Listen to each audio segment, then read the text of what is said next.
The first step in what I hope will be the final video of this series is to glue the bridge to the body. I've already removed the masking tape from the back of the bridge while we were French polishing, and now I must also remove the mask from the body.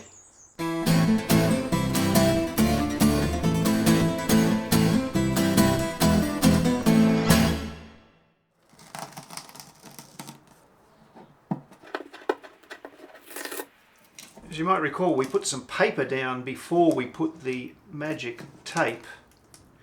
That makes some of it easy, but not easy enough.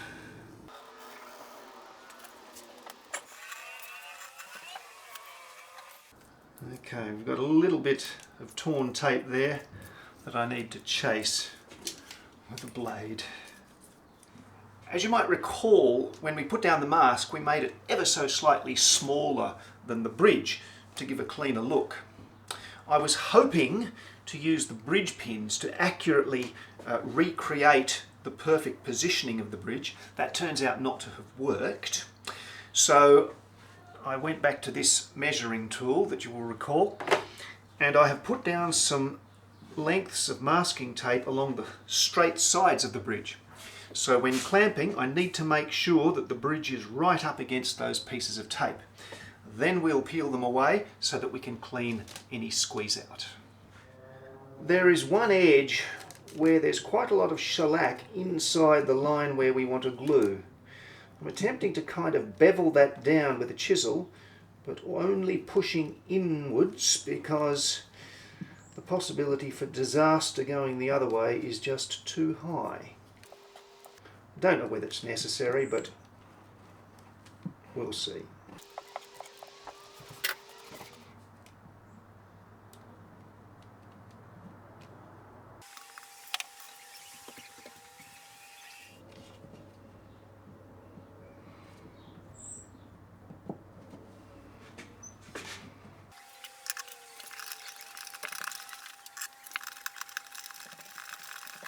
I've slid the bridge up to the masking tape that I put down to govern position, and now I'm tightening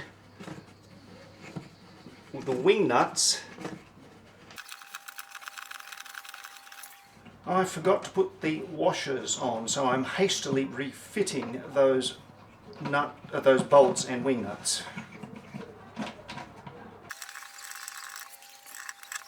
Okay, after that minor panic, I'm now tightening the wing nuts to clamp the bridge.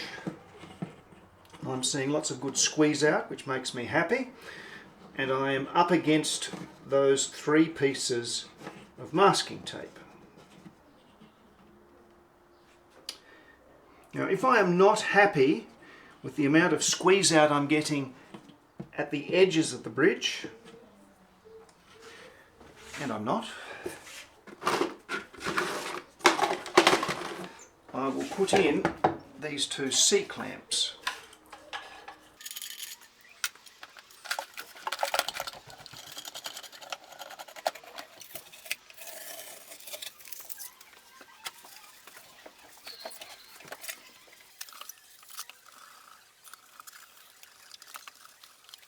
Okay, after several passes of wet and dry, I believe I have cleaned away all the squeeze out. So now we wait for the glue to set. I think enough time has passed for us to unclamp, though I won't be stringing up the guitar for at least a day.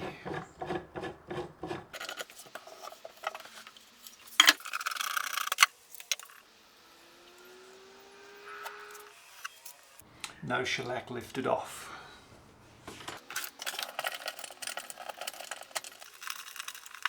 There's a little bit of glue on the clamping screws and in the other holes. That's okay. We'll drill it out. It's not going to cause any problems. The next thing we need to do is so trivial, I've already done it. Put a strap lock button on the access port cover. Done, easy. What about the other button? Remember the strap support piece that we put inside that area just behind the sound hole? We've got to drill into that now so that we can fit the other button. Putting sharp calipers near this lovely polished guitar makes one feel very nervous. But we got to mark the position where we want it to be.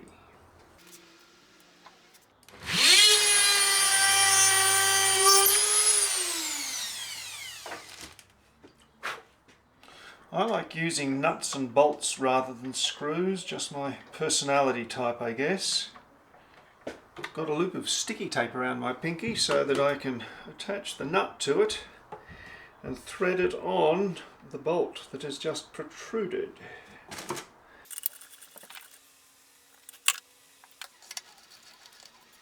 Got it on the second try.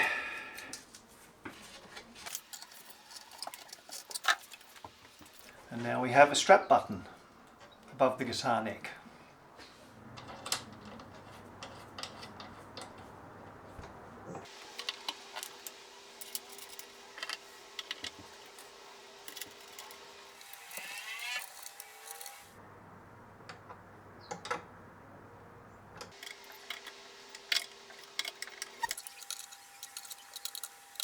I didn't tighten the nuts up too tight until I can flip the guitar over and make sure that all of the tuners are perfectly straight. Once I'm happy that they are straight, I will tighten those nuts up and then we will put the screws in. I got some tape wound around the end of the drill bit because I don't want to drill these holes too deep, do I?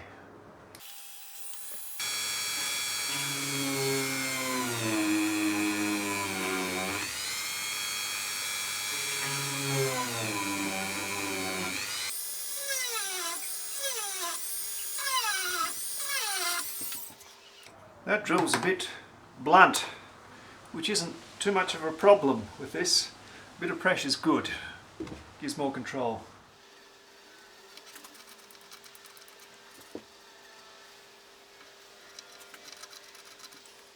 Washer, truss rod nut. Unfortunately, the truss rod nut and the washer protrude just a whisker above the flat of the neck, which means that the nut blank rocks ever so slightly. So I'm going to cut a channel in the bottom of it, which won't be seen because it'll be covered by the fretboard and the truss rod nut cover. I've wrapped the jaws of my vise in masking tape, so I ought to be able to hold the nut blank without scarring it.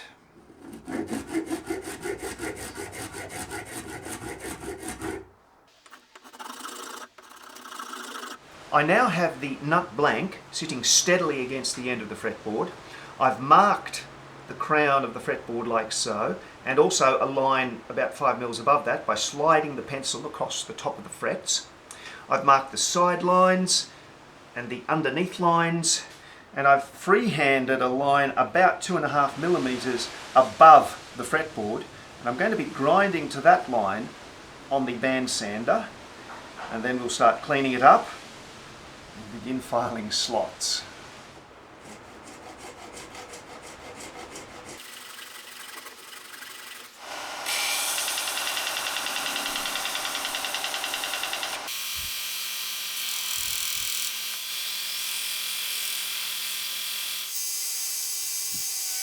What I'm doing now is just putting the blank up against the fretboard, feeling the edges, and then with a little piece of sandpaper against the bench, just kind of working towards the bits that stick out, sometimes using a pencil if I need to.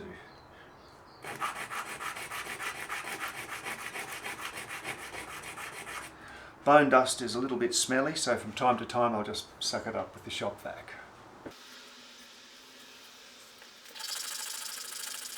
Using a file, I'm putting a bit of a backward cant on the top face of the nut so that it is almost but not quite the same angle as the headstock. This will give a good clean break angle for the strings and prevent, hopefully, some of the annoying sitar buzz that has plagued some of my previous guitars.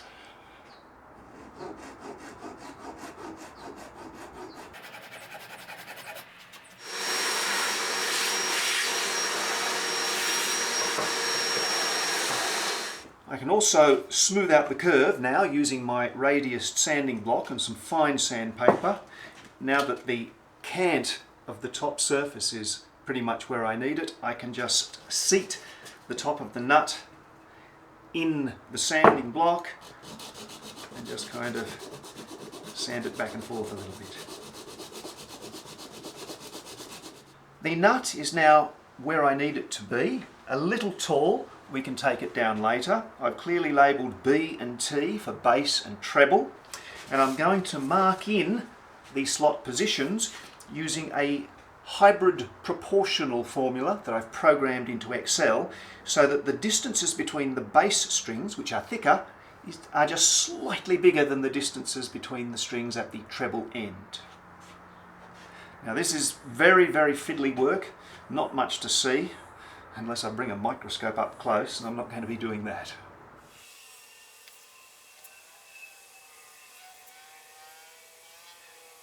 I'm now going to mark those lines that I've just drawn with the finest needle file I have and double check them with the calipers. We have an opportunity, if they're not quite right, to whisker them one way or the other by just leaning with the file. This opportunity is for a limited time only.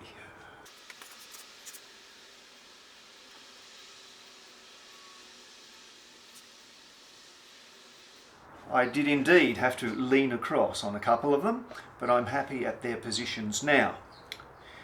I'm going to use the nut slotting files to deepen and lengthen the slots so that they are even across the top face of the nut. I'm only going to go down to a depth of about 0.5 millimetre. This is way too high, but we need to be strung up before we can start zeroing in on the nut action.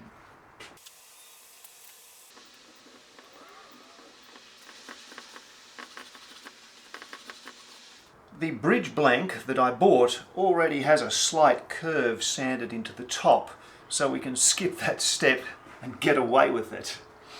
I'm using 2 rulers to extend the side lines of the fretboard to the bridge, and I'll make those marks and use that to find the true centre of the bridge.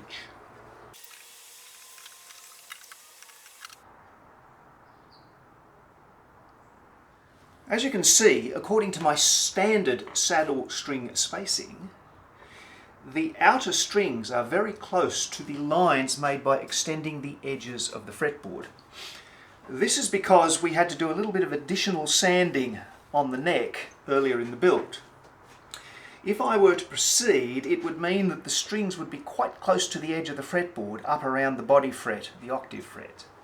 So what I'm going to do is slightly reduce the string spacing at the saddle, recalculating the interstring spaces and marking accordingly, and then cutting starter slots.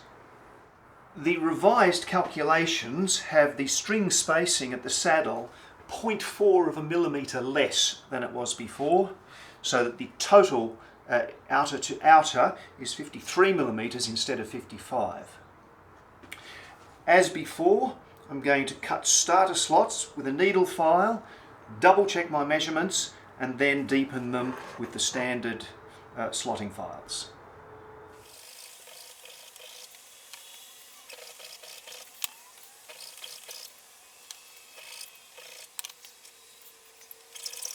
After quite a little bit of back and forth, I believe I have the slot placement correctly, although because our neck angle is quite shallow, the bridge is awfully high, and we're probably going to have to be taking both those slots and the bridge itself down quite a bit.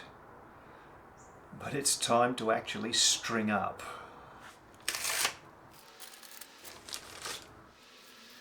Skipped steps, anyone? Have to re-establish the reaming, because the positioning of the bridge is just a little different to when we did it last time.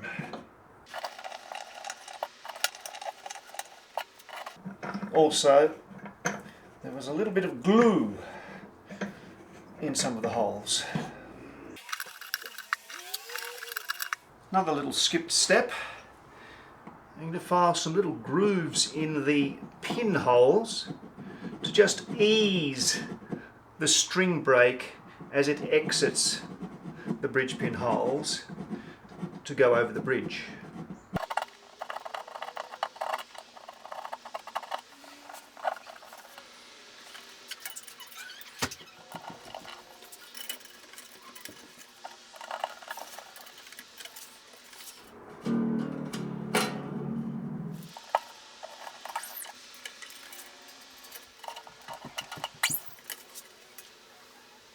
The next step is sorting out the action of the nut. And I'll be using what I like to call the shadow sliver method.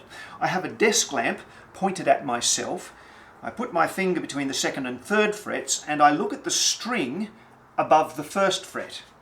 In particular, I am looking at the string, the shadow it casts on the 1st fret, and I'll be filing away at the slot until those two move closer and closer together until I can see nothing but a tiny sliver of light between the two.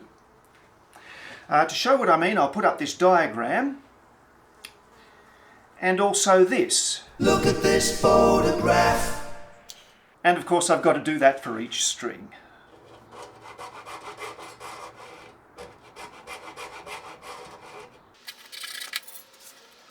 I've got the first string very, very close to where I want it to be, but I'm not going to quite take it all the way there until I've done all of the others, so that I can press my finger against all of them and see even slivers of light across the strings.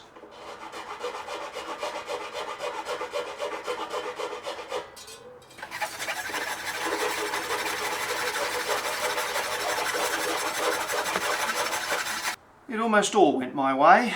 Unfortunately, the 2nd string is just a little bit too low. It's actually touching. I was fooled by the fact that pressing between the frets actually bends the string up a little bit, and it was just right. But if I actually touch it right on the fret, it touches on the 1st. So I've collected some bone dust, and I'm going to do the trick where I put some bone dust in the channel and a little bit of super glue, and then start again. I've never dealt with tiny quantities of fine white powder before. True story.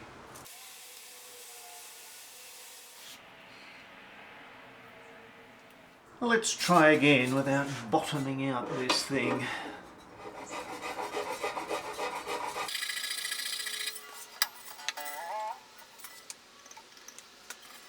That's looking better. Now, using our radiused sanding block, I will take the top of the nut down to, like a string's diameter above the bottom of the channels. And I'll give a nice little round off to the back. And then I'll look at making the sides kind of blend in with the feel of the neck.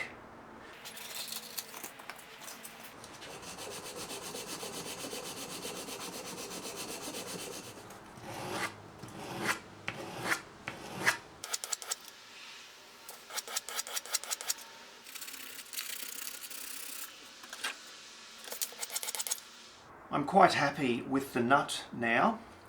I've tuned the guitar up to D, more or less, and I'm checking the relief.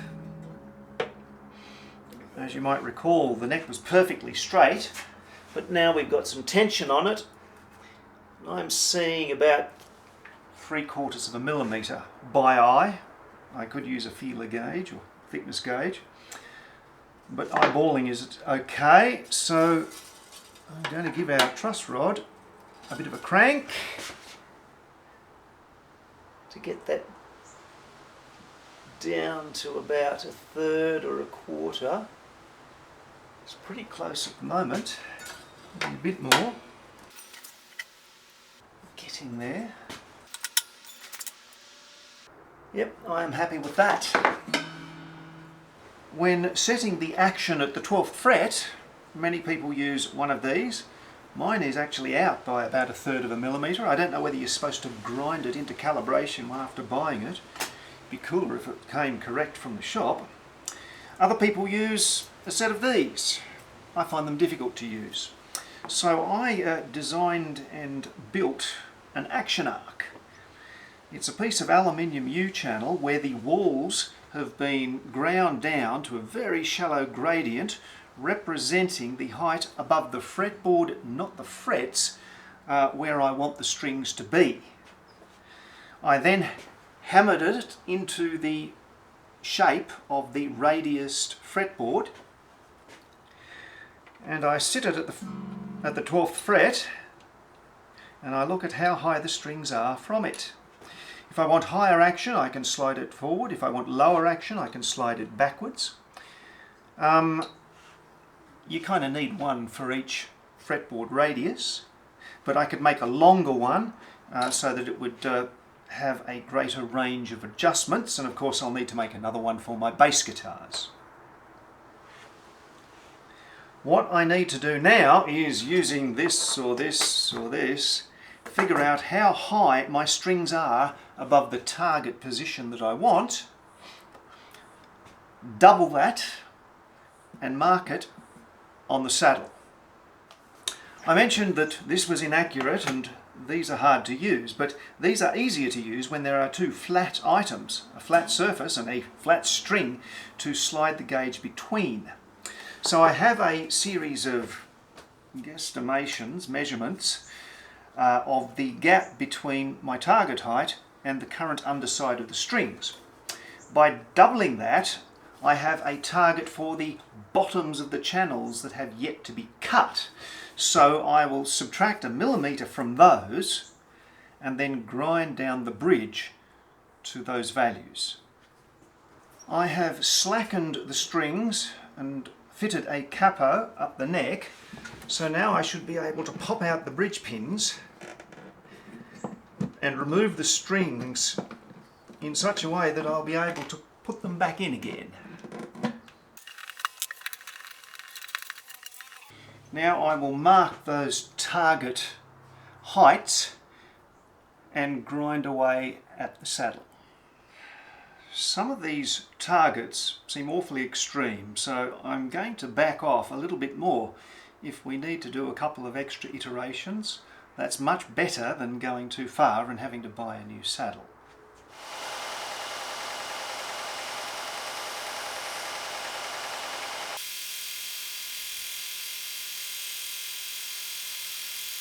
One slightly annoying thing is that I've ground so much off, I've lost all but one of my grooves. Fortunately, I've got some marks on the face, so I know approximately where they are, but I've got to mark them and measure them exactly, because it needs to be exact.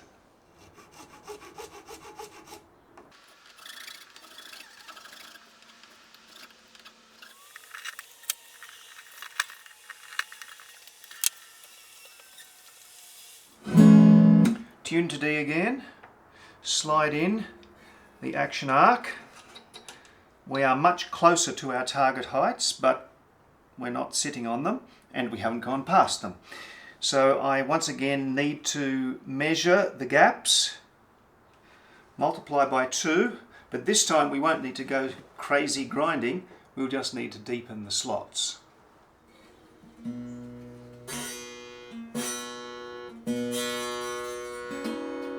It's a lot easier with these flat surfaces because you can pluck the string always sideways, never up and down, and if you get a clean note, you haven't hit it, and if you get buzz,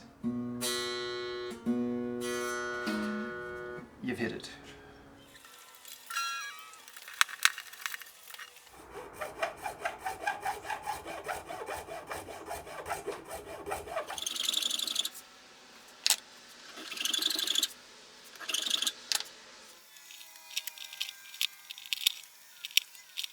A new set of targets, so off they all pop again.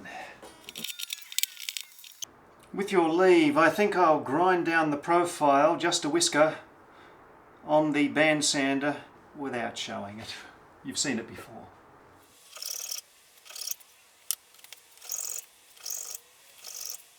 We are now pretty much hitting our targets.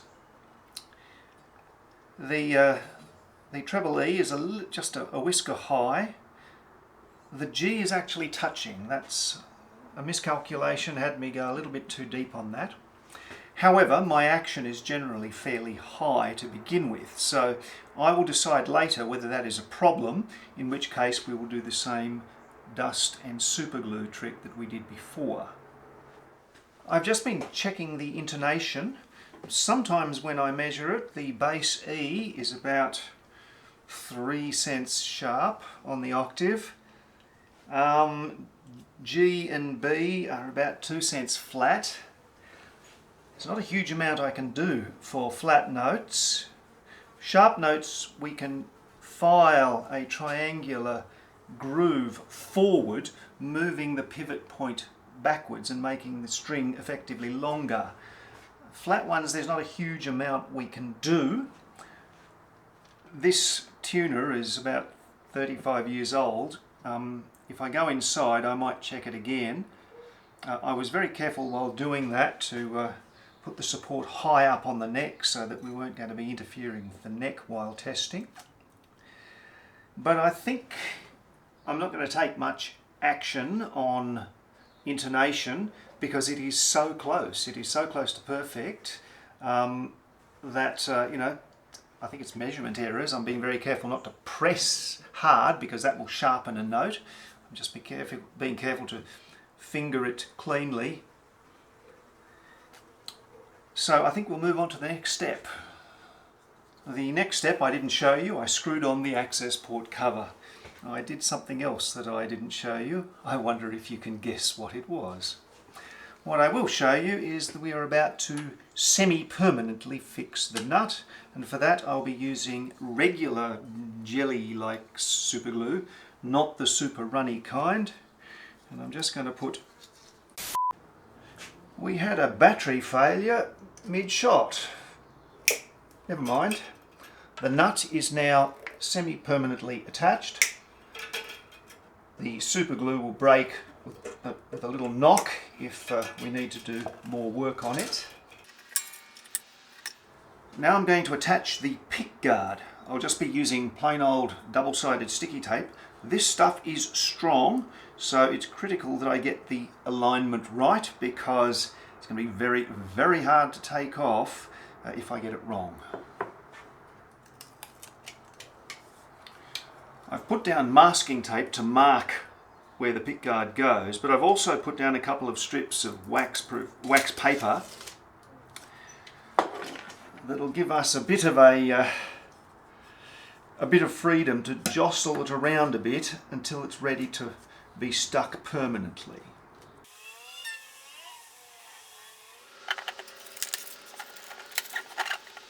Right, it's not coming off now.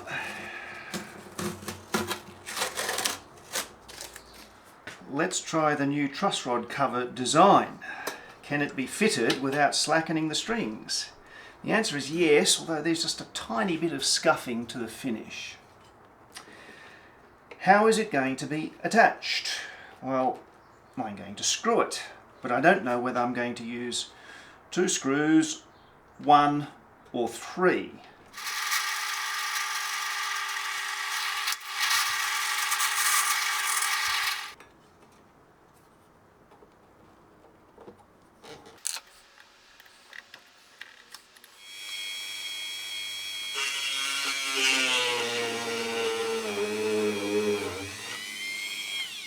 Why, I hear you asking, did I not drill these holes before French polishing? The answer is twofold. Firstly, I don't know whether one screw will hold this thing securely, and I believe it will. Although I think I should deepen the countersink. Secondly, my old ogival design required 2 screws, and the placement was much better done after we could see how the strings splayed out on the headstock.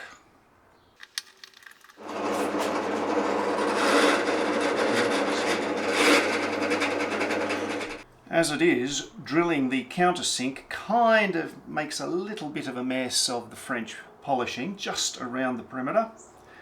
What I think I'll do is apply a little bit of shellac with a cotton tip bud and then we'll see if I need to do a bit of fix-up French polishing around it.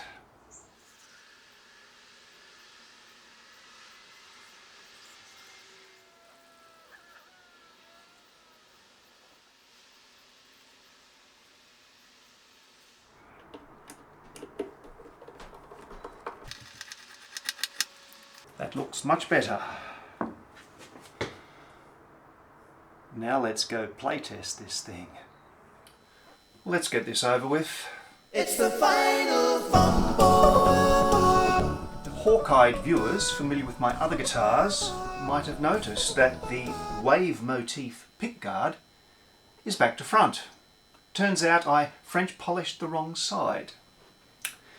To put a positive spin on it, it is more practical now because it's got more wood up where you are likely to be strumming hard. On the other hand, it doesn't have quite the aesthetic impact that I was going for. This is my previous full body size 25.5-inch scale length guitar. It's a little over a year old. It has the plain access port cover. The neck is very, very chunky and the soundboard is too thick, but it still plays pretty good.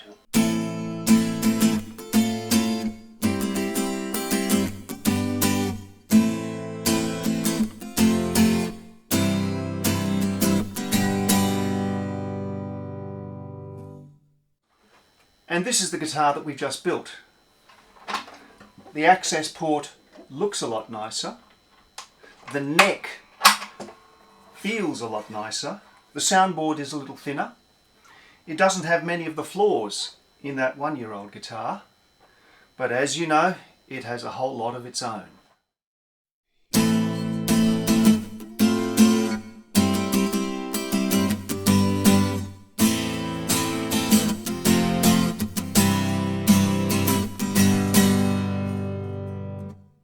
They say that a guitar starts to play better and better in the first few months of its life.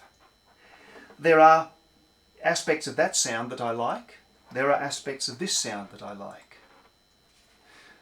I'm just going to have to wait and see whether this one grows to outshine its older brother. As I look back over the build, there's a temptation to beat myself up over all of the mistakes I've made. And there've been a lot. Some of them because I don't know any better. I'm self-taught and there's an awful lot to learn. Others, I do know better and yet I kept making them again and again. This guitar is in many ways an improvement over all of my previous models. The techniques that I'm learning, I feel I have done better. And yet, it has many, many flaws, most of which you know about. But at the end of the day, it feels better to play than any guitar that I've built. It sounds good. And it's beautiful.